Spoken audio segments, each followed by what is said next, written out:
Okay. Okay, good. Let's go. So then let's first just do our little motivation, or as we would say, state our purpose. It's really what they mean by what's your motivation. State our purpose.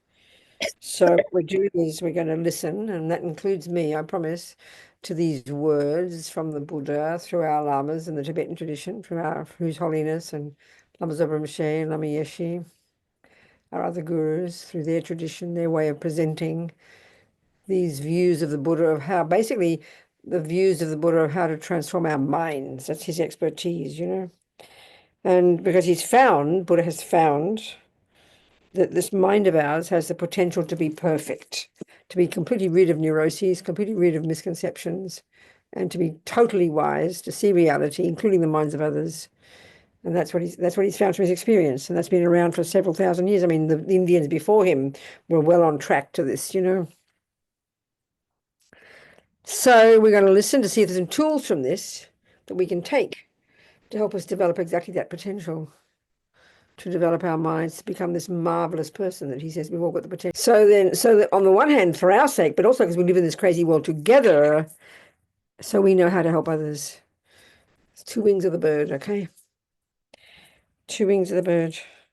Sangye Chodang Soke Chognam La, Janchu Badu Dagni Kyapsu Chi, Dagi Chunyan Gipe Sonam Ki Drola Penchir Sangye Drupa Shog.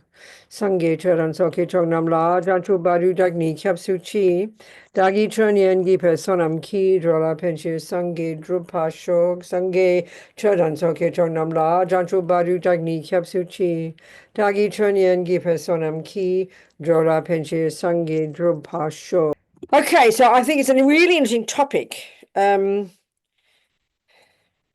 especially these days when we know in the modern psychology, we talk about, you know, PTSD. It's a very, very, very common diagnosis for many, many people, and that totally fits, you know. So let's do the Buddhist analysis of exactly what that means. And it's always seemed, I mean, when we look at the Buddhist one, it almost seems too simple. It almost seems like, because it always just seems too simple, you know. But someone, when you understand the Buddhist view, the presentation is theoretically simple, but the degrees to which our mind can be developed and the degree to which the positive and negative states of mind go in our mind, that's where it's radical, you know. Start at a simple level and then you go deeper. So the bottom line for the Buddha, as we know every time we talk, is we've got these negative and positive states of mind. And this is the part that sounds so simple. I mean, we just don't talk that way in neuroscience. We don't talk that way in psychology. In fact, we would never say negative and positive because it sounds judgmental. It sounds like religion, you know, good and bad. And we do not like that in modern psychology. But there's very specific meaning in Buddhist psychology, you know. The Buddha talks about how we have this the unhappy, neurotic, distressing, deluded, delusional, deeply painful states of mind, you know. And we know them intimately. We don't need therapists to tell us. I mean, they use fancier words, and they're called attachment and anger and jealousy and low self-esteem and arrogance and pride and blah, blah, blah. Something almost too simple, you know. But then you have the positive one. So then we all know from reading Buddhist teachings, right, that there's this thing called the three poisons. If anybody has read any Buddhist book, you're going to guarantee to come across that. The three poisons. I mean, you know, and again, you don't go to your therapist, oh, I've got the three poisons. They kind of laugh at you, you know. So they are called ignorance, which is the root mistaken mind, the root delusion, the root neurosis, the root disturbing mind, the key to all of them, the source of all of them. This primordial, unhappy, fear-based, very strong, concrete, set in stone, rigid, total belief in a concrete me. I mean, it's so primordial that we don't even have a name for it in modern psychology because we take it as a given that in fact it's true, that there is in fact a solid concrete me in there. And Buddha's saying even that is the primordial mistake. So the main voices of that one, these are the ones we have to talk about. These are the ones, when we understand these two, we can understand so much about our mind and indeed about everybody else's mind.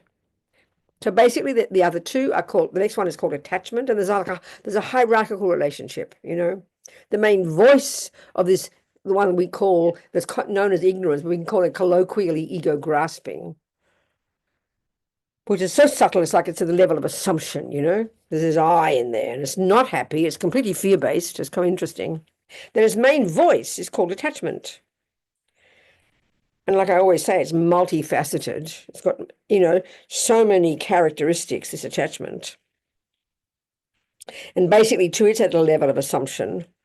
And the more we understand this one, the more we understand the third one, which is the response when attachment basically doesn't get what he wants. Because attachment is like a junkie in our mind. One way of talking about attachment is a junkie that only wants everything to be nice. It only wants nice things. It can only cope with things being nice. Attachment is this fragile child in us that can only handle everything going nicely. And when we understand this, we will totally understand trauma, I promise, because it's the word we use in the West. So what does that mean? Then what arises when attachment doesn't get what it wants, and frankly, it's 1,000 times a day, but we never notice it.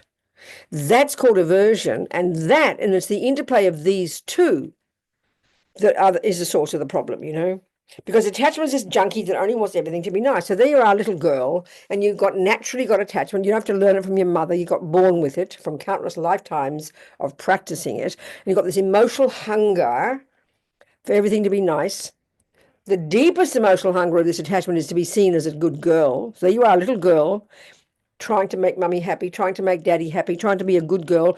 And that means hungry to be seen as a good girl, hungry to be praised and validated and liked and approved of. This is the deepest one, more than for sex and drugs and food and rock and roll. And then what happens is your daddy hits you, or someone's mean to you, or some extreme thing happens, So what arises when attachment doesn't get what it wants is this intense aversion. So then, depending on your personality, it could be a car accident. It could be someone harming you. It could be the dog biting you. It's a thing that'll happen that suddenly will shock your attachment. And you have like this panic attack, and aversion will arise. And also things like guilt, depending, like I've said, let's say it's sexual abuse, that's something shocking to us. So enormous guilt will arise, and all this panic will arise. And depending on your personality, aversion will manifest as either angry, volatile, you'll shout back. But if you're a little girl, you can't afford to shout back. You've been trained to be a good girl. So then you'll suppress. And without being ridiculous and simplistic, that's what we mean by trauma. In other words, trauma is an undealt with problem. Basically, it's an undealt with problem. So what happens is you bury it. And the fact of the matter is, it's very helpful to understand in Buddhist view of the mind, there's not a single thing we ever experience that ever goes astray. Everything stays in the mind. It goes into the memory, but then we bury it. It's all there. So at some point, you can't live in denial, in other words. It's going to come up at some point, which is why 74 years later, 22 years later, 10 years later, there'll be the straw that breaks the camel's back, and then you all kind of collapse, speaking simply. But we have 1,000 of these moments a day. The baby events happen. You stub your toe. Your sister's mean to you. They're miniature little traumas. They're little miniature events of your attachment not getting what it wants. But especially when it's a very intense thing, especially when I say violence, especially something like sexual violence, which has an old extra dimension to it because it's all about guilt and shame and all this kind of thing. So it makes it so much more complicated.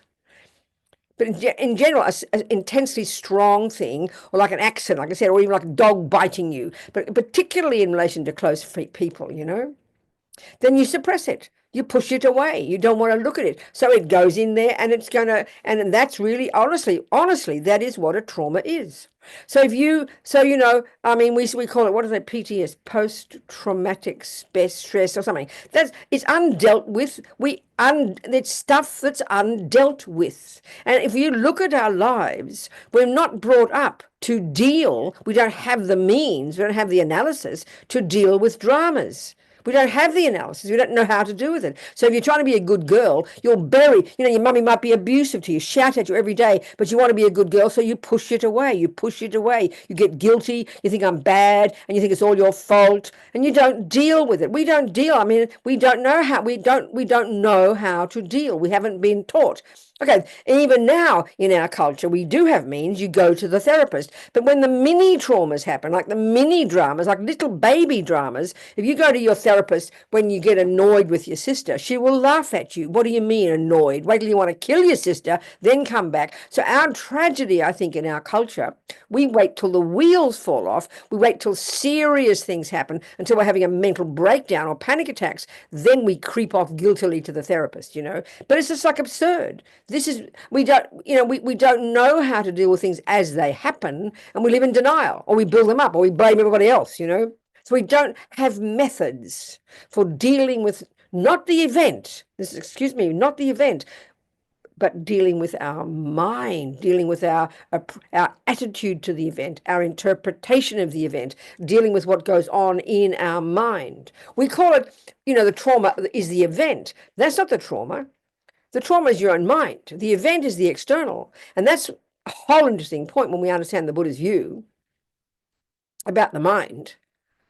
We only talk about the event. If we're happy, tell me about your happiness, Robina, and I'll tell you all about the cake. Tell me about your suffering, Robina. I'll tell you all about what my father did to me. We only ever talk about the event. We don't even know how to interpret what's in our mind, which is the response to the event. And that's the skill we have to learn. Because the event is just, because the fact of the matter is, you can, one child will respond, like in my family, or 7 of us, we all dealt things we all joke about it, because we've all got different personalities. So we all dealt with one event in 7 different ways, because there's 7 little minds all responding differently. So for one of us, it would have been a traumatic event, and another of us, it would not have been, because we all have different ways of dealing, This is so clear. But we're so obsessed with the external. We're so obsessed with the external. That's the picture in our mind. We don't have the picture of what's in our mind. We don't store that. We don't think that's there, but we have a picture of the event in our mind, And of course, if it's really intense and you're really incapable of dealing with it then you don't remember the event. It's totally buried, totally buried. Because you just don't have the internal means to deal with it. In other words, we don't know how to deal with our minds. We don't know what to do with attachment, not getting what it wants, and we don't know what to do with the aversion, which is the anger, and then it becomes primordial depression. If it's suppressed, it just manifests as deep depression, And so we just don't look at our minds. It's as simple as that. The analysis is as simple as that, but it takes time to get inside, because if you've never dealt with stuff, you've got to unpack and unpack and unpack and unpack, Of course, that's why in our culture we have this whole, thing called therapy. You go to a person who hopefully is skillful, and they don't need to know about your life. The only reason you use them is as a sounding board, isn't it? For you to bring up your memories and the memories of the events, in order for you to try and see your mind, which is the response to the event. Do you understand? But what we tend to do, we remember the event, and then we'll go, oh, that's why you're angry, Robina. Now we understand. That's why you're depressed. That's why you're jealous. And this is what's interesting. It's helpful to see the event, but then we have the wrong analysis. Certainly in Buddha's view, Of course, someone might have abused you. It's a fact. Somebody might have stolen from you. The dog might have bitten you. All these are facts. But the Buddhist approach is, you might remember that event, but then it helps you to look inside and identify what is in the mind. That's the job we have to do. That's the job we have to do. Identify, attachment. And the primordial basis, this is where it seems too simple if we compare with the materialist views, But this is Buddha's analysis. And he says all sentient beings are the same from this perspective, including animals. The Buddhist model of the mind refers to animals as well, not to mention hell beings and God realms.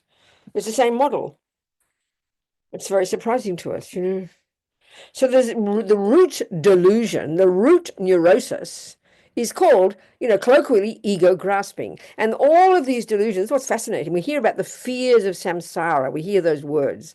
And it sounds kind of cute, Samsara sounds cute as too, but really being, quote unquote, in samsara is simply Buddhist language for being caught up in neuroses. That's all. Caught up in neuroses. That's all it means. It's our way of saying it, That's what he means by it. And when I talk about the fears of samsara, by definition, these neuroses are rooted in fear. And I think we know that's how we talk about anxiety, panic, but that's all fear. That's what fear is. And that's what's surprising. When we say fear, we think of a panic attack, and the poor person's having a panic attack. But if you see a person being angry, shouting and yelling, they are also having a panic attack. But because it's called anger, we don't go, oh, the poor thing's having a panic attack. We'll hit them and say, you bad person, you're being angry. But look at them. They're shouting, they're yelling, their eyes are wide like saucers, they're saying irrational words. That's a serious panic attack. It's a serious mental breakdown. That's what anger is. The difference between that and a plain old panic attack is that the anger wants to harm somebody else as well. Whereas panic attack, you're so involved in your own drama, you're not thinking of harming someone else. But it's the same. Look at you, freaking out completely. Because why? Because your attachment didn't get what it wanted. So, of course, it sounds so brutal to us. It sounds like mean and nasty. Buddha's kind of blaming us, We're so used to thinking that. Because the way ego works, it's this very dualistic view. The feeling of ego is actually self-pity. And it sounds very cruel to say that. But it's self-pity, and it's desperate to get itself off the hook. We've got to find a reason out there why we feel bad, and then we say, that's the blame. So the ego is in its nature a blame mode. It's blame. Kind of ego wants to, now I know why I'm this way. Phew, it's not my fault. We have this dualistic view. This guilt view is completely a function of all these neuroses, Guilt, not fair, poor me, either, blame mode, either yourself or others. So really to start looking into our mind in the way Buddha talks, the trouble is we don't think of it as kind of the same as therapy. Oh, I've got to go to therapy, Like as if somehow we see spiritual in one side and therapy somewhere else. But it's the same. Buddha, what do you think Buddha's on about? He's talking about the mind. He's talking about the mind, people. He is a therapist. I'm not insulting him. He is your best therapist you're going to ever damn well find, I mean, the Buddha's view is enough to help you get to a subtle level of mind in order to unpack and unravel your mind, to become a blissful, radiant person, to become liberated, not to become enlightened. Do you not think he's qualified to help you deal with a bit of old trauma? I mean, we put it in a separate category, Oh, trauma is something different. Oh, that's religious. I mean, we're completely ridiculous. It shows we don't understand Buddha at all. We just quote all these Tibetan words and Indian words from ancient culture. Like it's something not about the mind. I mean, as the Dalai Lama says, with these amazing Indians, more than 3,000 years ago, they were the ones who began the investigation into the nature of self. I mean, I always joke, and I mean it, we think it was Freud 100 years ago. What a joke, I mean, Buddha's inconceivable in his brilliance about the way the mind works. But even most of us as Buddhists, we don't really take it seriously. We always use the materialist models. I'm not trying to be sectarian here. But we always use, I've got no, that's just Buddhism. Oh, yeah, that's just attachment anger. But I've got a serious problem. It's called a personality disorder. Or I've got PTSD. I've got this, I've got that. I'm bipolar. I'm blah, all these Latin words, Greek words, We think of it as serious, but attachment and aversion, like these silly words that Buddha uses. So it really shows how ridiculous we are, how we really haven't gone deeply into Buddha's teachings, That's the thing, I think. Are we communicating, people? Now I need you to tell me about your traumas so we can discuss them. Come on. Do you understand what I'm saying, people? Ask me some questions. Come on. Open it up again. That's when the best stuff happens. Ask me some questions.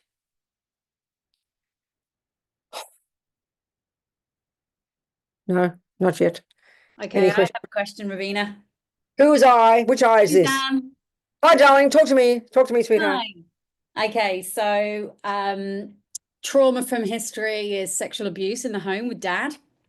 I feel very healed a lot of the time. I've done lots of work on it, but how do we manage our mind when, something happens like, oh no, this person's let me down, and my nasty mind, I can see it goes, oh, that's because you're damaged. You're never gonna find love.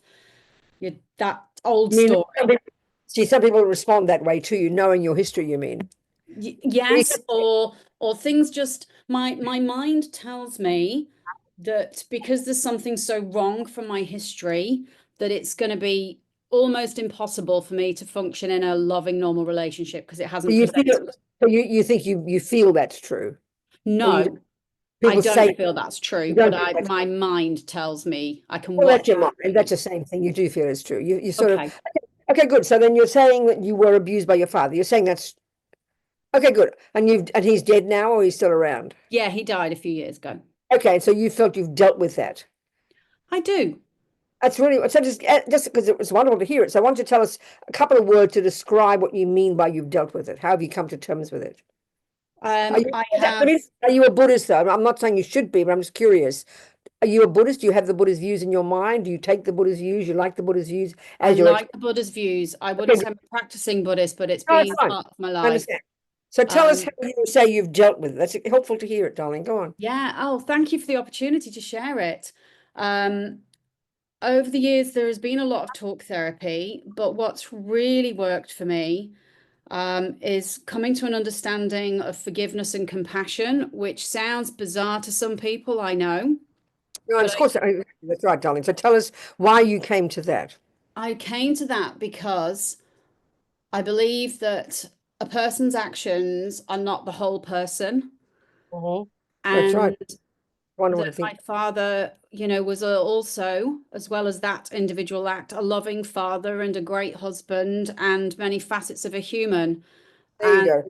That one act was, I liken it to an addiction to me, a very unsavory, gross addiction. Exactly right. Attachment, and he couldn't control himself. Right. So that's very amazing that you can say that, because that's, first of all, one very interesting point, Suzanne, about the way attachment and aversion work. The way Buddha, in the analysis in Buddhism of all the neurotic states of mind, one of their key functions is they exaggerate everything. So when something bad happens, let's say something like that, which is very typical, then we'll have aversion for our father. We'll hate our father. In other words, just like you're pointing out the opposite, which is brilliant, we'd paint the whole of our father with the one brush. And you're able to see, which is a brilliant quality in you, it's really excellent, that it wasn't your whole, and that's very much the way I feel as well. It's a very interesting point. So that's enabled you then to, that's really amazing. So then, okay, but I mean, this is the point about trauma. Because you have dealt with your past, because you've dealt with your mind. Forget his actions are one thing and your mind is another. So you've looked into your mind, you've dealt with this, you've come to a new way of interpreting it, which means you're no longer angry. Therefore, therefore it is gone. I mean, it mightn't be gone utterly. None of us have got, until we're highly realized beings who've achieved realizations of emptiness, we're going to have some residual. But I mean, that means you've gone a long way to deal with these traumas, in which case other people's views are totally ridiculous. Say you never heal. And that's a very common thing in the West, which is an insane idea. It's a crazy idea. So it seems to me you're doing beautifully. But obviously, you see, still that's why you got a way to go. I mean, the Buddhist view would be, eventually when we've realized emptiness and gone to this much more subtle level in our mind and have clairvoyance and realize karma and all these things, then we'll truly be advanced and we'll deal with everything. So clearly you've still got attachment to get what Suzanne wants. And then when your girlfriend's mean to you, or, then you get annoyed. Well, I mean, join the universe, honey child. You've got regular attachment and aversion. So just keep working, baby. Keep working, keep working. You said about the relationship business. Do you have a relationship or are the people saying you shouldn't have, or you can't have, you're not qualified? I mean, why does that come into discussion with your life? Well, I used to jump from relationship to relationship without stopping in my earlier years, and I've been majority single for 13 years now. And every time I try, things seem to go very wrong quite quickly. And then I'm in recovery. So my darling sponsor says, okay, darling, time out again. So, let's just take stock and learn to be by ourselves. And Robina, I feel like I'm sick of knowing how to be by myself. I'm really good at it. I understand. So then the key, again, the way that Buddhism would talk about is, we have to see, but the simple analysis, although it always sounds so simple to us, of why relationships don't work. It means whether it's a relationship with your mother, a boyfriend, or your dog, is because we have attachment which wants the way I want things to be, That's the interesting point. Attachment's like the little girl inside that wants the way that Suzanne wants everything. So, so clearly you've got these virtues that have allowed you to see your father in a new light, which is pretty amazing. But still, attachment's pretty deep inside us, honey child, and it always wants what I want. And so the millisecond we meet something that isn't what my attachment wants, aversion is the response. So it's okay. Join the universe. Join the universe. So keep working on your mind, keep seeing it, keep practicing, and go one step at a time. And just the thing is, you see, another point, a friend today talking, her therapist is encouraging her to, keep putting herself out there to get a relationship. And I said to her, well, by working on yourself, if you like, put it this way, by working on yourself, becoming a better human being, you're preparing for a relationship if and when it's appropriate to have one. If you're going around looking for a relationship as a kind of a cure, then you'll never find it. It's a joke. But if you keep working on Suzanne and becoming content in Suzanne, being fulfilled in yourself, then if and when a person comes along, you'll be a very worthy other half of a good relationship because you're qualified. So then keep working, girl. Don't worry about it. And past stuff is, come on, girl, you've done beautifully. It's amazing. And also tell people to go fuck off and mind their own business. That's not giving you lectures, Yes. Thank you. Good on you. You're doing great. Good, darling. So people, what else? Anybody else got any points to bring up about trauma? I mean, I made it sound very simple, but you see, when you realize also, I find this a really helpful point, that the Buddhist view of the mind is everything we ever see, hear, taste, touch, smell, or think about, none of it goes astray. Everything is stored in the mind. So if we have, and because we're not qualified, we don't know our own mind well enough, we're having like mini panic attacks and mini traumas 1,000 times a day, but we don't ever deal with them. And it's only when it's a serious one, that we then start to think, oh, I've got a problem, because we haven't learned how to deal with our minds second by second, which is a super advanced practice, in fact. Even now, as good little Buddhists, we're not qualified, because to really see our mind is an incredibly subtle thing. I mean, we're having like 1,000 thoughts a second, and they even say that in modern psychology. So how could you possibly handle 1,000 thoughts a second? We can't. So we have to do our best. So trauma is the most natural thing, because there's going to be attachment not getting what it wants from the time we're born up to now. I mean, it's a miracle when we're all completely berserk, I think. We're doing really, really well. So this is why we've got to grab a small opportunity. Don't wait for someone to abuse you. Don't wait for your husband to cheat on you before you start looking at your mind. This is what I'm always saying, deal with the baby events, deal with the annoyances, the small things, because they're like mini traumas. Deal with those, come to terms with those, and then you let it go. So then you're ready for the big things. It's like, I always joke, but I mean it so sincerely. We're really good at maintenance in our world, with cars, our houses, our bodies, our teeth. External world, we are brilliant at preventing problems, aren't we? You don't wait for your wheels to fall off at 120 k's an hour on the freeway. On the freeway. Oh, my wheels are falling off. Big surprise. You notice when they wobble. You're checking the oil. You're checking the wheels. And you rush off to the mechanic regularly. Wheels do not fall off cars because we have maintenance. And it sounds cute, but it really is quite profound. The same with our body, same with our house, but not with our minds, people. The way we use therapy is as extreme, trauma. Extreme. I mean, we go to it's like the therapist is like the ER, or the trauma. I mean, because we don't deal with minor things, because we don't think it matters. That's the biggest mistake we make in the West, So if you have a simple daily practice, and you're learning to become more aware of your own thoughts, then already you're going to be dealing with the mini problem, solving it, and therefore there's no longer trauma. You've literally, and that solving it means attachment suddenly gets annoyed because it doesn't get what it wants. So you notice it, you greet the problem, you analyze it, and you change your view. That's how you solve a problem. So it will then disappear. It will not be stored as a drama. I mean, I'm not trying to make it too simple. It's simple, but we've got to understand it intellectually, and then try to practice it. Are we communicating, people? So we've got to be on the alert every day. On the alert every day, really, truly. And so all the time we sort of trying to go back into our past and look for all the past and go on to the past about this that happened. We don't have to do that. If you deal with today, if you're dealing with what's arising now, then you're learning. So the past will then be okay. Because you're dealing with now. You're dealing with your mind now. You're healing yourself now. But this is also, if we're really sincere Buddhists, we're Tibetan Buddhists and we do have the purification practice.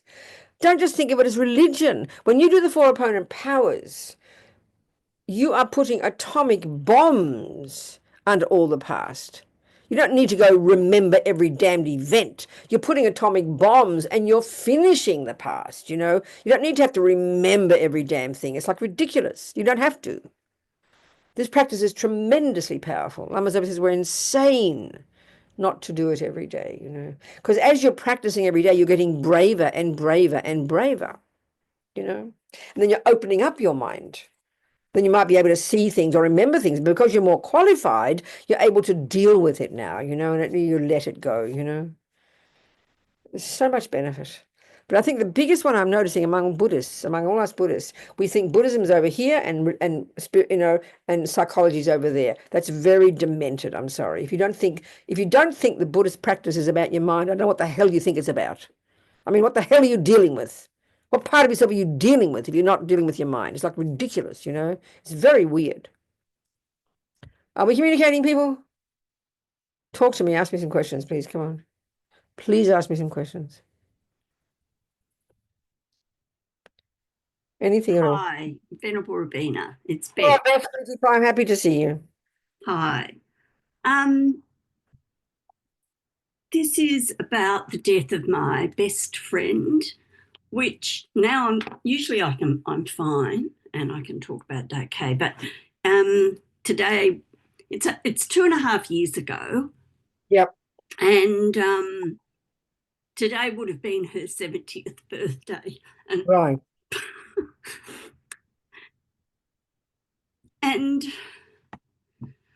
I have been practicing Buddhism for a long time, and I still find myself, I suppose it's depression. I'm not used to that because I've always been a happy person. Yep, I understand. Mainly, I still am. I'm not like this all the time. It's just. I understand. It's just. So tell me why. So it's good. I mean, is not what you're feeling. It's a lot of it's compassion and empathy, isn't it, Beth? Or is it? I've just noticed my computer was about to go flat, but the thing wasn't plugged in. Anyway, it's in. So, I mean, tell me then. Just give us a quick analysis of how you describe what you're feeling. It's missing her. Missing her. So tell us about that. Well, we were friends for 50 years. She was like one of the family. She lived just up the road. We used to spend a lot of time together. She was my plus one, you could say. And my parents called her, there were 9 kids in the family. My parents called Sharon number 10. I understand, darling. Very close, not just to me, but to my brothers and sisters as well. Everyone loved her so much. And she was a little bit younger than me. And I was coming up for retirement, and, I was just going to be doing a lot of stuff with Sharon. Of course, exactly. The plans were all there. I understand. So when you say you miss her, see, that's the thing about, first of all, one thing, Beth, is the first thing to take into consideration, and this is where the Buddhist view comes in, which is unique. There's, when there's a very strong history from the past, they call that a karmic connection. We know that. When there's a very strong history with each other from the past, that's what forms the bond. And that's how 50 years later, the bond was still there. Because sometimes relationships last for a year. Sometimes, you know, your girlfriend's at school, but you don't remember their names now. So clearly there's a very strong history from the past. And you could argue a very strong history of being virtuous with each other because you had a very close, good relationship. You didn't fight all the time, did you? It was No. that means enormous history of kindness and goodness with each other, which is only so there's already that plays a huge role. So you can't say for you it's only attachment, you know. It's and you miss her, you think of her good qualities, but of course there's attachment there too. I mean, attachment is, you know, when it causes us. That's why we have got to look into our minds, and you've got to try and analyze which part of what you're thinking is from a virtuous state of mind, which is kindness, love, compassion, empathy, and or which part of it is coming from ego, which is, it's not being mean about us, but attachment, self-pity, you know, poor me. And then we talk about alone. I mean, do you say you're lonely because of not having her? How would you argue with that? How would you describe that? Would you say it's lonely without her? How would you say? No, I'm not lonely because I've got 8 brothers and sisters and many, many friends. But you're not lonely. There's no one that's her. Like, there's no one I can speak to in the same way.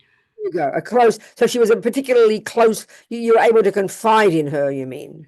Yes, and also just have stupid jokes together, and you know, just know you could just be completely relaxed with each other.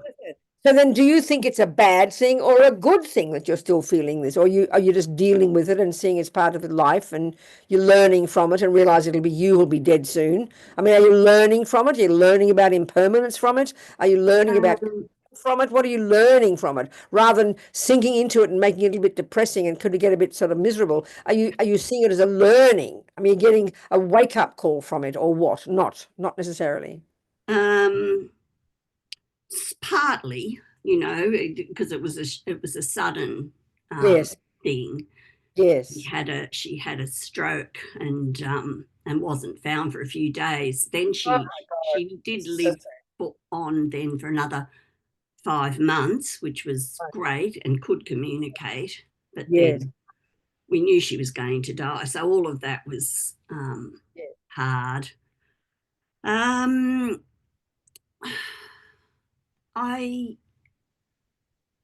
It's that I try and get the whole impermanence thing and that I'm going to die. Obviously, I know I'm going to die. I try and I talk about it to people about when somebody dies suddenly. We go, look, that could have been us. That's right. You know, ridiculous as it seems, at 71 years old, I still feel like, but that's, you know. That's right. You know, Sharon was 67. She thought she had heaps of time. That's exactly right, Beth. So in a way, it's not a bad thing. It's just showing your human nature and your empathetic heart. So I mean, this is just because it's life. So it's not as if it's a bad thing. I don't think it's a bad thing. Yeah. Good heart. She's a lovely person. You miss her. That's okay. I mean, don't you think, Beth? I think so, yeah. I'd probably be weird if I didn't feel a bit sad. That's right. You'd be totally cold-hearted. But I mean, it's so, because I mean, even I know, see, this, even His Holiness, when he talked about his mum dying, he would be in tears. But then he'd be cracking jokes again. So you could argue for him in tears because he remembered her good qualities. He recalled her all his life, this amazing woman who was his mum. It's inevitable because of the close karmic connection, Beth. But if you're sitting there wallowing in misery and self-pity and going on about it, which I don't think you are, then it's just good. You've got a human heart, baby. Keep moving. Yeah, I'm going out with her son tonight. She had one child. Yeah, okay. And we're going out to this Vietnamese restaurant and having these little rice cakes that Sharon loved. So enjoy that's our cheers for Sharon, rice cakes. Wonderful. That's wonderful. Yeah. Thank you, Venerable Robina. Doing great. Keep moving, baby. What else, people? Come on. See again what we mean by trauma, what I'm trying to get to, it's the moment It's the moment, you see, between attachment and aversion. You know, in broad terms, attachment is when everything's going lovely and you go towards something, oh, lovely, lovely, and you think about it, you want it, you're anticipating it, and it's delicious when you see it. And the moment it stops, you know, something, especially when it's a shock, like especially if suddenly it stops right there, then literally that second is the attacking of attachment. It suddenly stops getting what it wants. And so, of course, if it's immediate, that's really what panic is. Aversion suddenly rises. There you are being lovely to your sister, and then suddenly she turns around and hits you in the face. It's a shock, you know. You're driving a car and everything's going lovely on the freeway, and all of a sudden a car crashes into you. It's not when it's gradual. So that's what we mean by a trauma. It's when it's a shock. But that's what aversion is. You've got to understand this. You see, that's the thing. I mean, even talking to Beth, even, that's why I remember the example of Lama Zopa.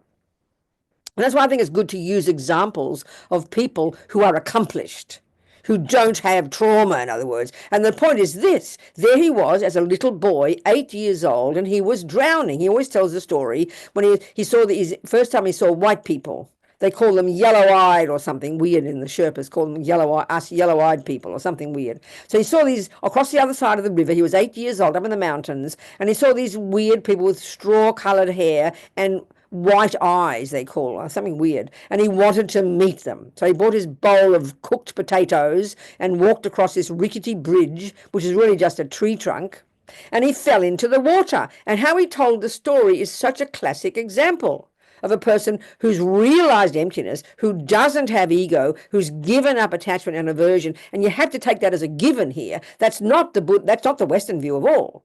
That's why we think trauma is permanent, you know.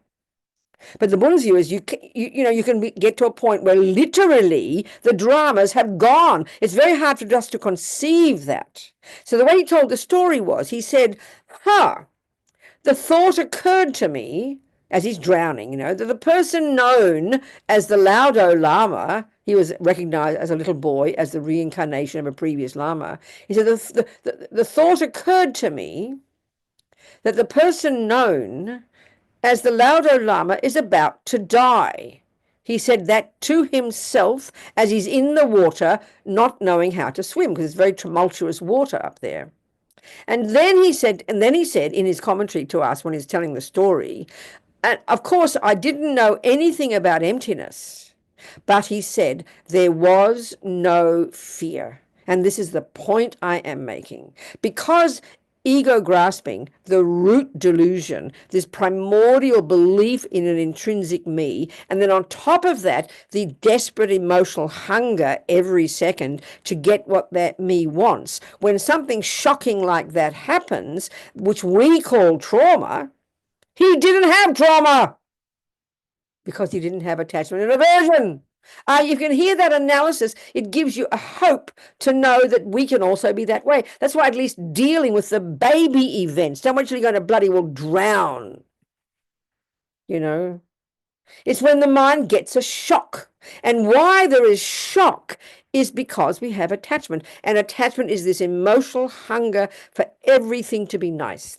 So the stronger your attachment is, the more the shock when it doesn't get it, which is aversion or anger. That's when trauma happens. Are we communicating people? So you know your mind well, and even yet haven't realized emptiness, like Rinpoche. If you know your mind well, then you practice dealing with those events when they come out of the blue so that you can deal with the attachment and deal with the aversion and see it for what it is, and you therefore lessen the trauma because you're trying to deal with it. That's what I'm getting at. So don't wait for the extreme things to happen. Deal with the baby events of attachment not getting what it wants, you know. That's what practice is. That's the preventative.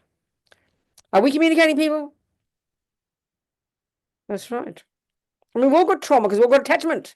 And everyone's always had something bad happen. Like, you know, like Suzanne, her father, people they say, car accidents, dramas, house burning down, your sister punching you, someone, you know, your husband leaving you. I mean, we all have things. We're built up over our lives. And trauma is undealt with. Undealt with, you know.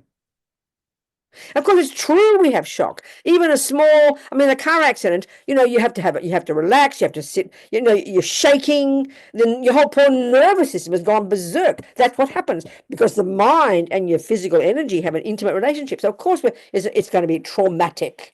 But the more we deal with our minds, the less traumatic. This is the point. The more stable we become, and the more we're able to just keep moving in the face of these little mini traumas 1,000 times a day. It takes time, but this is really what Buddhist techniques are about. I promise you. Venerable, may I ask a question? Absolutely, darling. Talk to me. So 6 years ago, I was diagnosed with a terminal illness. You're still alive. Well done. Thank you. Well, through medical research, they found a way, medications for me to continue to live. And I may very well live another 15 or 20 years. And I'm afraid to live. I was at peace with dying. And I feel frozen. What do you mean you're afraid to live, darling? I don't understand. I feel like I acquiesced into acceptance of death, and I was close. I mean, I was on hospice when this research medication was discovered, and I was put into this clinical trial, and I'm so fortunate. I and others am so fortunate, and I feel frozen. But I mean, but why, Christine? I mean, okay. I mean, I understand. I hear what you're saying. So let's just talk about it again. The fact of the matter is, Christine, whether you are told you were going to die, which you were, and it forced you to come to terms with the reality that you're going to die. But everybody, it's not even a cliche, but everybody is going to die. But the irony is we don't know it. So then, because it seems to me you got so stuck on the view that you're a dying person, you haven't got used to thinking that I mean, the fact is, Christine, nothing has to change. You are still a dying person. You could bloody well fall under a car tomorrow and drop dead. You could have a heart attack. A friend of mine, she said he went back to Los Angeles to help his father die of cancer. Right? He was getting ready to die and he got better. They had a party literally to rejoice in his good health. And next morning he died of a heart attack, Christine. So don't get too stuck, darling girl, in being a bloody dying person or a living person. You are, Christine. Your karma hasn't run out yet. So relax your bloody well view. Recognize you're still alive. You are fortunate and make the most of each day, knowing death could come tomorrow from another reason altogether. So, because lessen the view, I'm a dying person, I'm a living person, Christine. Do you hear me, sweetheart pie? Just keep moving. I do. You got a bit extra petrol in your petrol tank. Your non-killing karma is still there. I mean, the reason we live, every day we live, it's the result of non-killing in the past. One of our karmas is called experiences similar to the cause. So the cause of dying young is called killing. So your petrol tank of non-killing got a bit of a top-up. I'm very happy for you. Make the most of it. You're still a dying person, baby. Do you see my point? I do, yes. Of that realization and be ready for death, but don't think of it in a depressing way. It's like you got a bit stuck on the view that you're a dying person. Come on, relax. You're still dying, but you've got a bit of life left. So make the most of it, sweetheart, and be kind and be moral and be good and knowing you could die at any minute. Still, there's no difference. You get my point now? Come on. It's amazing. You are very fortunate. How fantastic. I rejoice. Thank you, Venerable. Sweetheart. What else, people? Anybody else has? Can I ask a question? Absolutely. Thank you. I have a brother that I basically trauma bonded to, 1 year younger, 1 year and 1 day, because we grew up in a very violent alcoholic home. But we became in our adulthood very high functioning. And for the last 20 years, we've been kicking a lot of goals, doing lots of service in community. Sorry. anyway, my brother started to get very depressed. So And forgive me, I didn't hear who you're talking about as we. You and who? my brother and I. Your brother and you. Good. Go on then. Go, sweetheart. Yeah. Good. Sorry, I'll try and keep it very short. But basically, my brother started to get very depressed. And he started taking psilocybin or magic mushrooms to treat his depression. Yep, yep. And he went into a psychosis. Yes. Had an episode that involved the police, and he's been in prison for over a year. This is very, very unwell Oh, and disconnected from how unwell he is, so he will not receive help. Now, I move in and out of this space of acceptance. And I really appreciated what you said before about the aversion, because when I'm in non-acceptance of this reality, I feel so angry and I feel so consumed by grief that that's right. It's almost like this egotistical part of me. It's like, why is the world not stopping? I can't bear to be around people laughing and singing, because he also has 2 small children that now haven't seen their father for a year. Yeah, it's so painful, darling. I know, it's so sad. It's very painful. But what I wanted to ask you was, how do I let go, knowing that there are people, not just my brother, what I've uncovered in my attempts to advocate for him are the atrocities that are perpetrated against really vulnerable people in the criminal justice system. Now, people tell me I must let go before I get really, really sick myself. And I too am a sober woman, trying to work a program of recovery in my own life. Yes, exactly. If I stop and I let go and I stop advocating for him, things might never change. So how do we balance the I understand very clearly, Alicia. Listen, this is the key in the Buddhist analysis of the mind. We've got, like I said before, we've got the neurotic, unhappy, I-based states, which causes anxiety and anger and jealousy and all the dramas. And that's in everybody. We've all got them. But then you have your other qualities, and they're called love, compassion, kindness. And this is why I was saying to Beth, try and work out which part of your mind. So in your case, it's very clear you're trying to help people who are suffering, and that's driven by compassion and empathy. Now, if you were, put it this way, if you were a highly advanced practitioner like Lama Zopa, who had gone beyond ego, you wouldn't be having trauma, you wouldn't be having anger. Just try and imagine that. But that doesn't mean you've given up the compassion. So if what I'm getting at is what's causing you suffering isn't helping your brother, isn't the compassion for the world and the suffering that you see. It's the anger when you see it. And that's the thing we have to learn.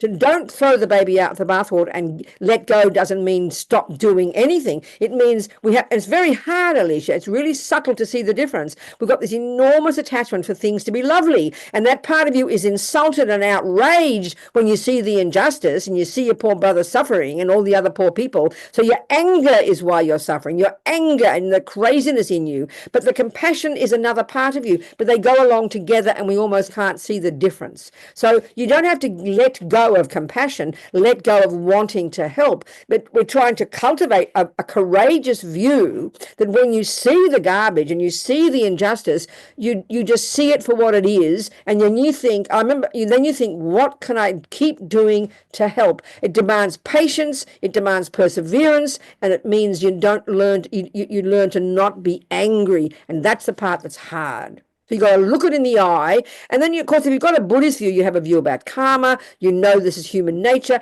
Everywhere you turn on this bloody planet, Alicia, centuries ago, 1,000 years ago, 10,000 years ago, human nature is the same. You're always going to have it. So you've got to learn to not to give up the attachment, which is let go, to wanting it be all perfect. That's because your neurotic ego wants it to be lovely.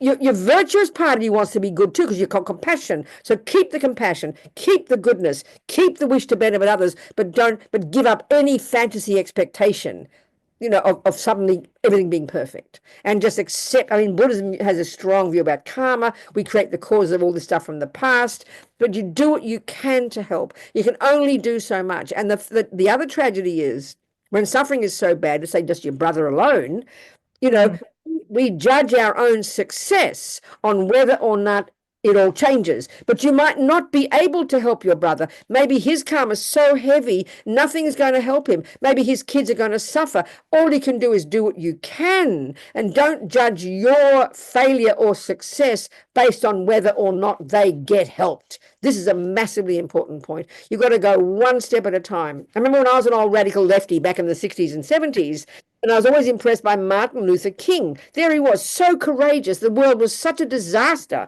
for him at the time, in America, and racism and injustice and poverty. But he said, it's good to see fault. It's good to see the problems, the injustice, the racism. But then you say, what can I do to help? And you just don't give up, but with zero expectations, honey, which is just attachment. When you learn to do this, you'll stay sane in the face of the craziness of the world, and you become brave and courageous, and you do what you can and be content with that.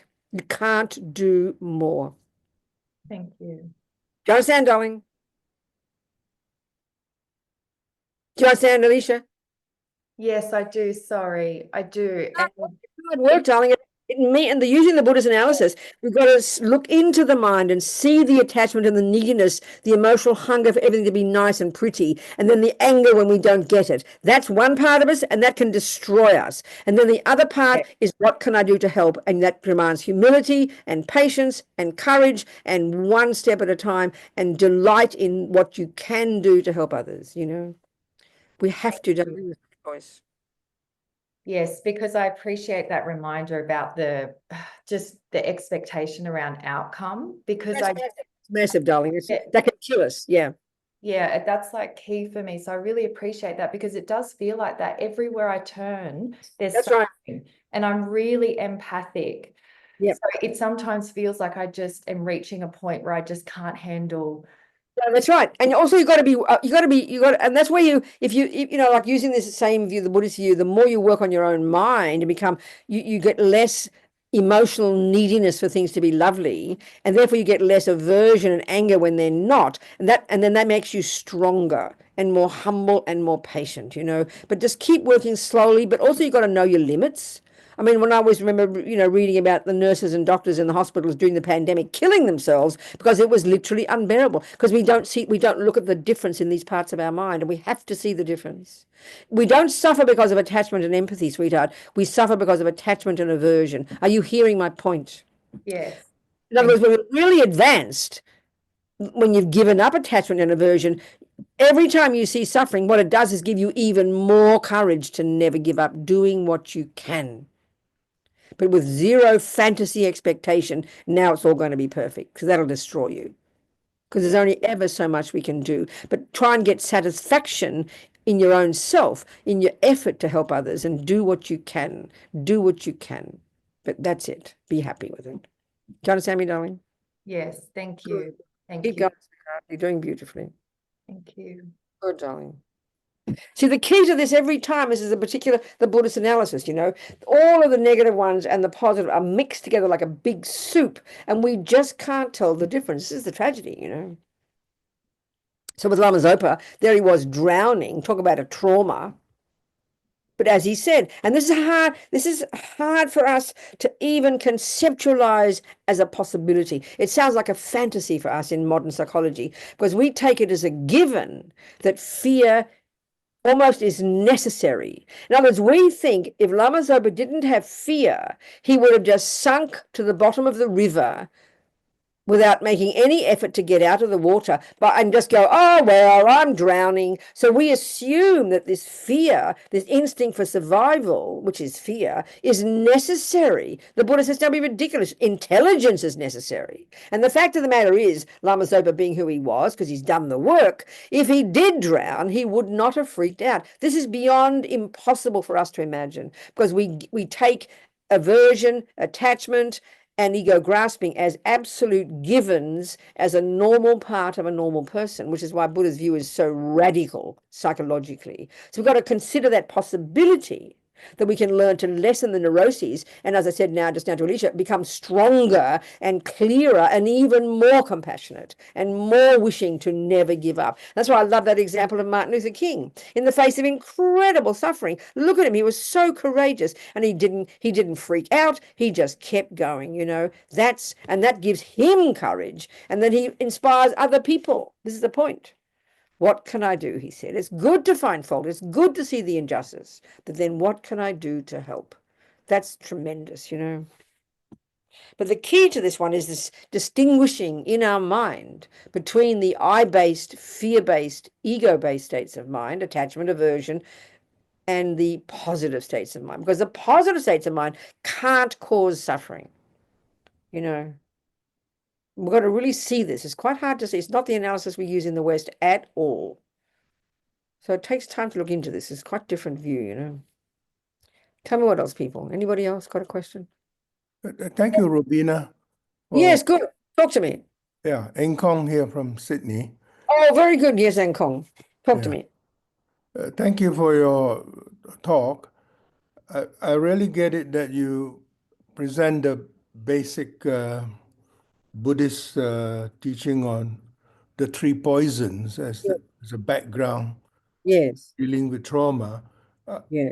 I thought at some stage you mentioned in terms of prevention, and then you went on to the practice. Did you say a practice of paramis in particular to help people who've been traumatized, especially in early life?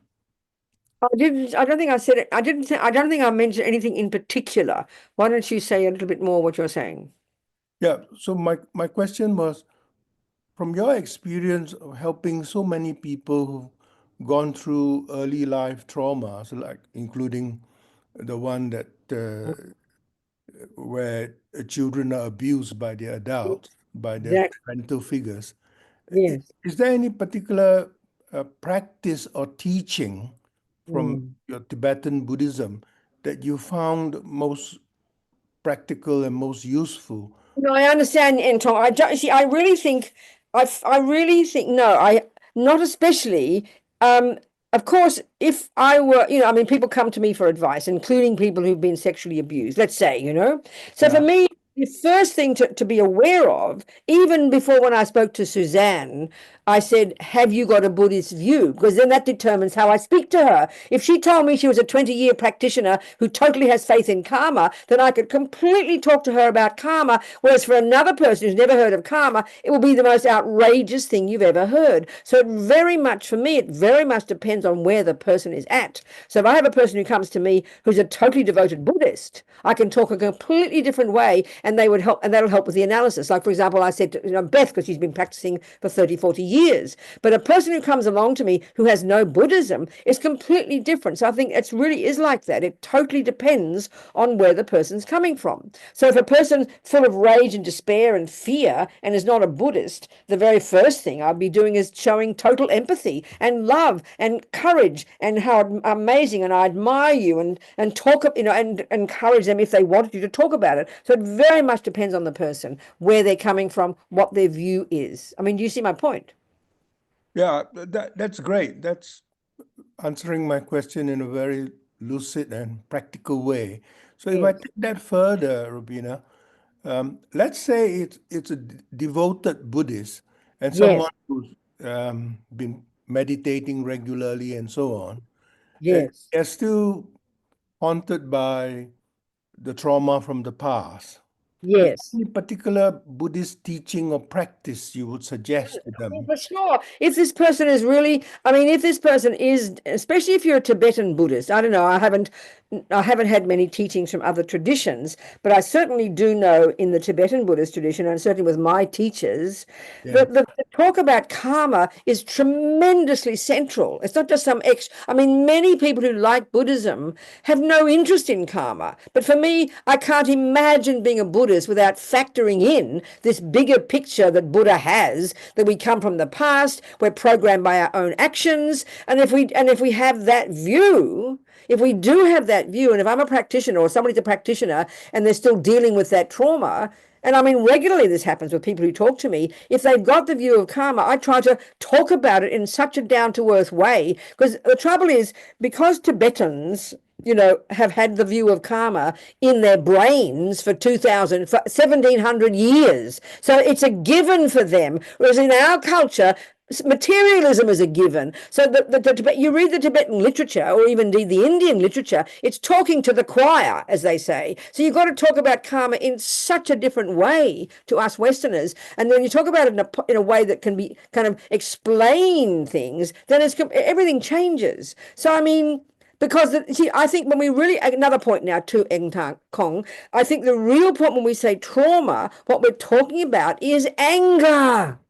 You're angry, you're despairing and angry and guilty. That's what we mean by dealing with trauma. We're still angry about it. We're still asking, why did that happen to me? Why did they do that? Why didn't my mother do something? And then you have a guilt, especially when it's sexual abuse. There's so much guilt involved. They are why we're being traumatized. So we've got to look at that in the most naked way. That's Lord Buddha's teaching.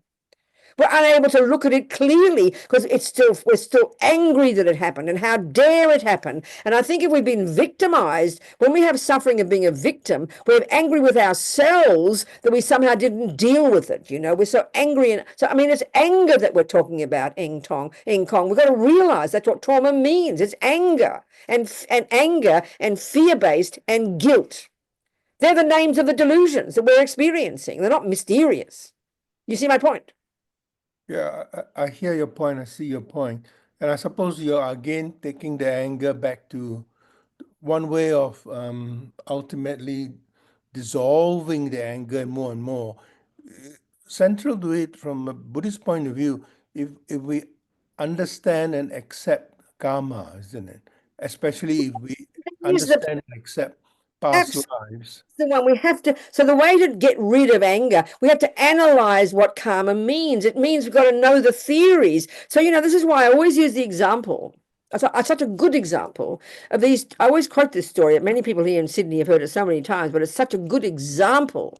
I remember in 2003 when Richard Gere, who's a very devoted Buddhist, as you know, invited His Holiness the Dalai Lama to New York. And he also decided he would invite 20 former prisoners, all of whom had done some kind of spiritual practice in prison, and invited people like me. I was running a non-profit with working with people in prison. So it was a very moving day. All this cross-section of Americans, black and white and male and female, all of whom had difficulty in prison, racism, sexism, you know, the Mexicans, the Puerto Ricans, all the poor people. You know, it's always poor people in prison. It was a very good day. They all talked about their suffering. They met His Holiness. It was a wonderful day. But the point was, he invited also 2 young Tibetan nuns, young women in their early 20s who'd been arrested, prisoned, tortured, and sexually abused in prison in Tibet. Okay, now this is how I find it such a good example. When we take this view, which is true for Tibetans, that the view of karma is completely in their bones. It's totally natural. It's nothing surprising, and they know it intimately. So they just automatically, those young women automatically had the interpretation of why it was happening to them. They're not just, if you think of this carefully, if we have the view like we do in the modern world, we're made by our mother, we're made by our father, we're made by our creator, we don't know why, and crucially, we don't think we play any role at all in what goes on to us in our life. Those views don't say we play a role. We're these innocent victims of someone else's plan, parents or God. Do you understand me? So, of course, with that view, you are going to be feeling like an innocent victim. And of course, you're going to have incredible anger, incredible despair. Why is this happening to me? This is unbearable. Why is this happening to me? I don't deserve it. Well, that's the philosophy of anger, Eng Tong. It's the view of an innocent victim. I'm not being cruel. If you have the view of karma like these young women, they would not have had that view. Anger is the natural view of assuming everyone else should make you happy and everybody else is not allowed to make you suffer. It's deep in our bones. So if you really have the view of karma like those young women did, that would have come to the surface, they would have dealt with their suffering, they would be happy to leave the prison, thank you. But in their telling of the story, it was so clear they weren't angry, they weren't traumatized. Of course it was suffering. Who likes getting tortured and imprisoned, you know? But they had means to deal with it. And so as they said at the end, one of them there was tears. And one of them said, and of course, we had compassion for our torturers because we know we must have harmed them in the past. But even more crucially, and we know that they will suffer in the future. So that's the basis of compassion. In the Bodhisattva path, without the view of karma, it is a joke to think of being a Bodhisattva. It's a joke to have compassion for the harmers. You know, so meaning, I mean, Suzanne managed, well done.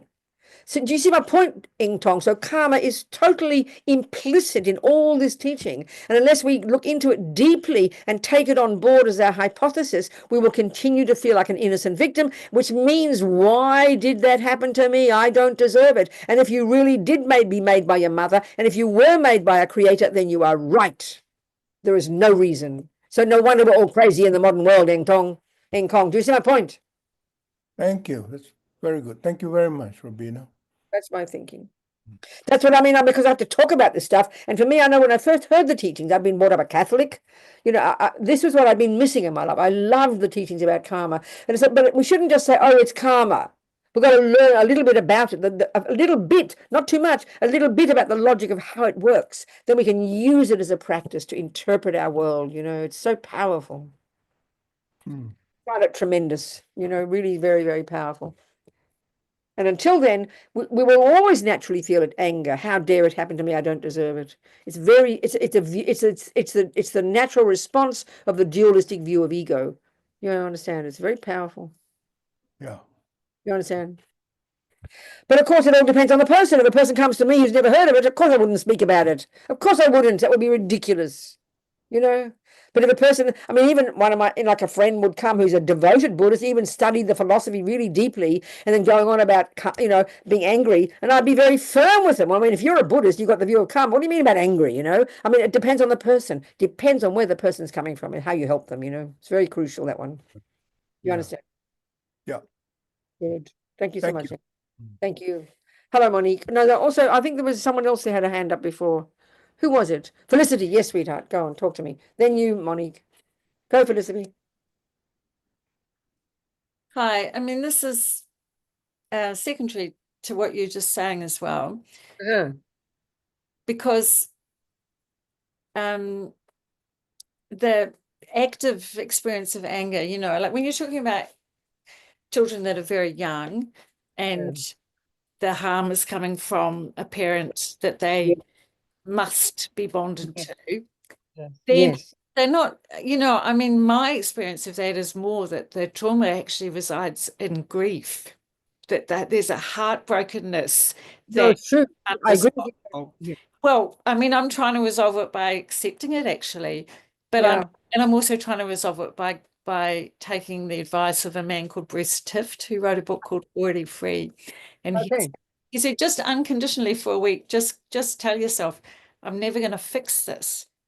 And that was very powerful. So I'm trying to work at that of recognition of the legacy of grief rather than the anger and the anger. I really think, Felicity, too, that's a really good point. I think that very much depends on the person's personality, you know. Some people, I think, are more of a patient kind of person. That would be, I think, how you would express it, you know, a terrible disappointment in this relationship that you trusted being abused, and that relation being you understand. I can imagine that would be very true. Absolutely, it's a good way to put it. But there's so many approaches to it. I mean, I'm talking about in a very seemingly simple way, but I hear your point, and there's so many approaches we have to take, and there's so many good approaches that we all have to take to find a way, basically, to look. I think this is the point for me, is to look it in the eye any way we can. Some of us, I think, many people, like, you know, if they've had trauma, suffering, have like lived in utter denial because it's almost unbearable to look at it. So that's okay. But I think if we can have the courage in whatever method possible, with whatever means possible, however much help possible, to finally find the way to look it in the eye, and that because it's very concrete in our mind, that unpacks it and makes it more dynamic, and we can see it for what it is, you know. So Suzanne, for whatever reason, was able to see her father, not just his abusiveness. That's a pretty courageous thing to do. And so it's just a different, we have to find different ways to see things, and we can look it in the eye somehow, some way, depending on, there are a multitude of methods, Felicity. So, you know, we all have to try different ones.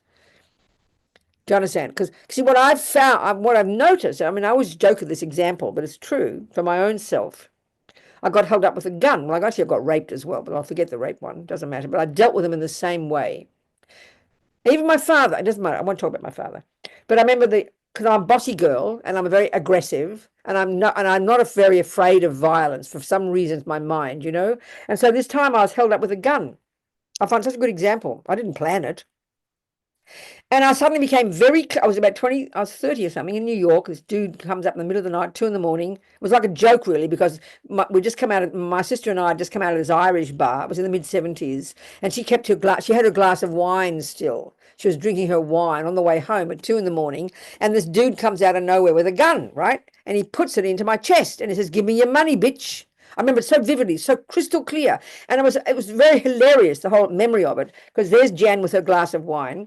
And what happens with me when people get aggressive or whatever, I become very logical. And I saw him, he's about 1 inch from my face, this dude. I knew it was crystal clear. I knew he was more scared than me. And then I got bossy with him. I got like his mum, you know, and I started saying, "Well, who the hell you think you are?" I'm going to swear here. "Who the fuck you think you are? How dare you?" I said. And I said to him, I kept saying to him, "We're just as poor as you. You give me your money." And of course he was so shocked, you know, and he kept going back and forth. And Janet kept saying, "Hey, brother, have some wine. I don't want your wine, I want your money." It was like this comedy, you know. And in the end, he ran away. He gave up. It was like ridiculous. So I would have no trauma. That was my party story. So it really proved to me then, I knew nothing about Buddhism, but when there's no fear, there's no suffering.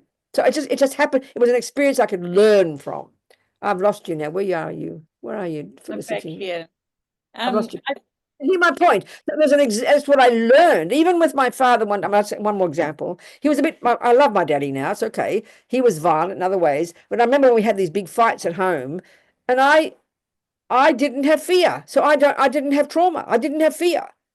I mean, I'm not trying to be clever when I'm saying this, but this is the thing. We all got to learn our personality. You know, some people have incredible fear. One of my sisters has no memory of certain things that happened as a child because she suppressed it all. We're all so different. We've got to find our way. But what I learned from that, when there was no fear, therefore there's no trauma. Therefore there's no loss of memory. Do you understand? Because you're seeing it for what it is. It was a very powerful experience for me to learn that.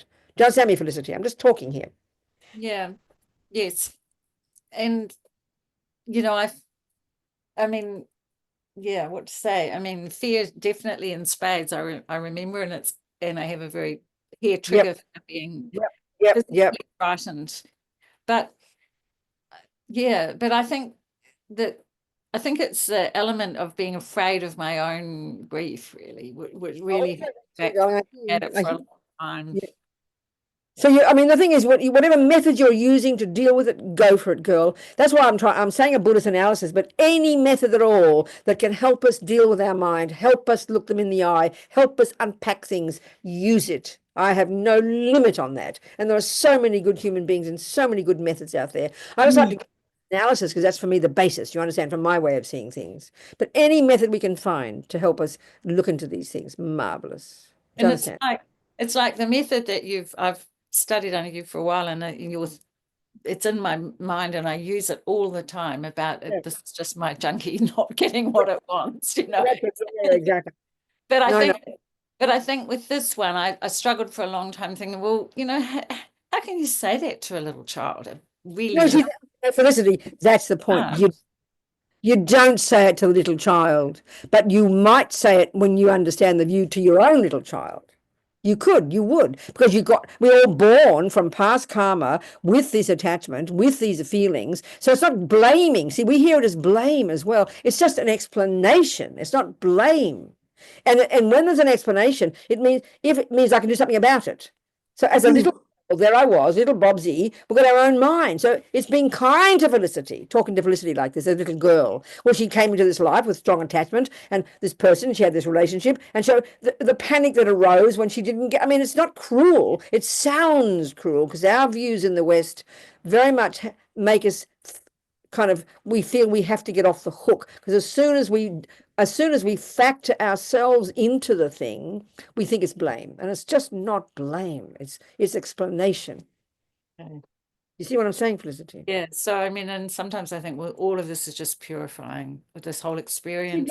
all of this. Exactly, sweetheart. This is exactly the point. It is that. I swear to you. That's why if we're brave enough to see it this way, we can really move forward, you know. And meanwhile, we've got to keep having our hands, as one of my friends is a therapist, a very devoted Buddhist, we've got to have our hands on our own shit and not be scared of it and muck through it. I say we've got to eat our own vomit. That's my analogy. Just keep moving, and rejoice in our progress, Felicity. Rejoice, rejoice, rejoice. And then we can have empathy for others, because we are all in the same boat. God, you know, so true, isn't it? Thank you, sweetheart. Monique, what do you want to say, darling? Talk to me, Monique. Thank you, Venerable Robina. Thank you so much. My question is about, you were talking earlier about, things that have happened to us that we might have like sort of buried or repressed, and perhaps over time that anger can sort of become depression. And then I guess my question is, because I want to live in the present. I don't really want to have to rake back through all the things that have happened in the past. Right. But also I was like that child that you talked about, that always wanted to be the good girl and wanted to be approved of, and so the things that happened to me as a child and a young woman, I didn't really deal with, I suppose, in many ways. So I guess, my question is just about how useful is it to go back into those sort of experiences, and if you are going to, how do you sort of try and think about them so that you're not, sort of wallowing in your own That's right, self-pity precisely. about it. That's what I'm saying. That's what I'm saying to, in Kong. We have to, if you have the view of karma, you apply it. This is why, you see, if we analyze what anger or guilt are, they are, there's an assumption in guilt is just anger, right? Except you're the object. With anger, it's like, especially when it's someone else who did something wrong to us, and it's the first instinct we have is anger. How dare you do that to me? I don't deserve it. That's the voice of anger, Monique, and that's the voice of guilt. I'm a bad person. I shouldn't have done that. We beat ourselves up. But I mean, it's like, it's especially the one of anger, I don't deserve it. It's just not rational. If you have the view of karma, including for all the good things in our life, every moment of anything we ever experience, Buddha says, is from our past programming. It's like, that's why he uses the analogy of seeds and fruits, that our life is our garden, and that whatever we meet in this life, whatever people do to us, whatever happens to us, good or bad, it's the weeds and the flowers that we planted in the past. So that sense of ownership immediately changes ego and victim. Then you own it and you go, oh, well, I didn't pull out that bit and I'm going to learn from it. It's a very dynamic view. We have to learn to find it, because that explains why it happened. But that's one general point. So you don't have to delve back into every memory. If you do live in the present and work on your mind now and deal with all the baby events, then you are already healing your mind. Need to go back into the past. But if it does arise in your mind about the past, then you do this type of analysis. We don't need to. By working on your mind now, you're putting atomic bombs onto the past and it's disappearing. You see my point? So if you do have the analysis of karma, but we've got to know the words to say. It's not enough to say, oh, it's karma. It just sounds like someone beating you up. We've got to have enough words in the analysis to say the words to ourselves, So it's useful psychology. Do you see what I'm saying, Monique? Yeah, I do. So do you mean in terms of sort of, like if a particular event happened to you, sort of analyzing, oh, well, what was that karma a result of, and what's the antidote to it, or more just Okay.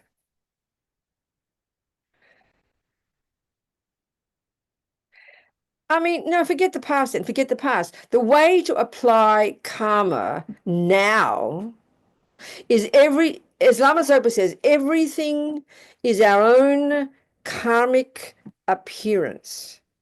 So that means that every second we wake up in the morning and your body feels good. Attachment gets happy because that's all we want. But if you have the view of karma, wow, that's the fruit of my past non-killing. Amazing. I must keep not killing. Then you wake up and the noises are pleasing and the flowers are sweet smell, and the people are kind to you and the weather is lovely. What we tend to do is take the good for granted and then we get upset with the bad. But both of them are the fruits of our past actions. Everything that appears to us out there, everything in our mind, everything the way our body is, however we're seen, however we're treated, whatever the weather is doing, every tiny experience is the fruit of past actions. Whose?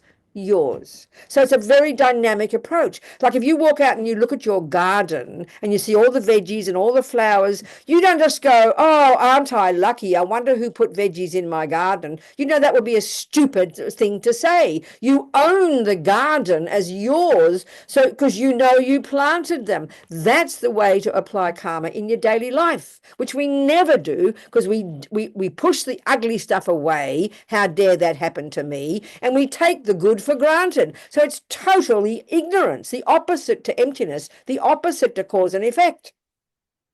Do you understand what I'm saying? Yeah, okay, thank you, I do. Just right now. And then every day you rejoice in your good. And if you look at all the veggies, you grew them. You don't just let them sit there. You happily eat your veggies and enjoy them and be happy, but you're going to grow more veggies. So every time a good thing happens, you don't just greedily eat it and then forget about it. Every time someone's kind to you, you remember. It's the fruit of my own virtue. So I must be kind again. You keep more seeds planted. I mean, it's a very simple way to get used to the view of karma, which we never, ever, ever apply until something bad happens. Okay, thank you. And it's emptiness, honey child. Yeah. Okay, people. Good enough. Food for thought. So karma's the one. I mean, it's a tough one, but I love the view of karma. See, this is why I'm so happy Lama Zopa told me to do this job back in 1987 in New Zealand. And he said, go to Sydney and teach. I always remember that. My first job to teach was in Sydney. What's that place we were in on the North Shore? Where was it? Vaucluse, I think. Was it Vaucluse? Cremorne? Was it Cremorne? That's right. That was when he sent me off. I thought, I never thought of teaching. 1987. I'm not even sure the centre needed a teacher, but he sent me off to Cremorne. And that's when he said, so I'm very grateful because this is my practice, people. Having to talk about this stuff is me processing it.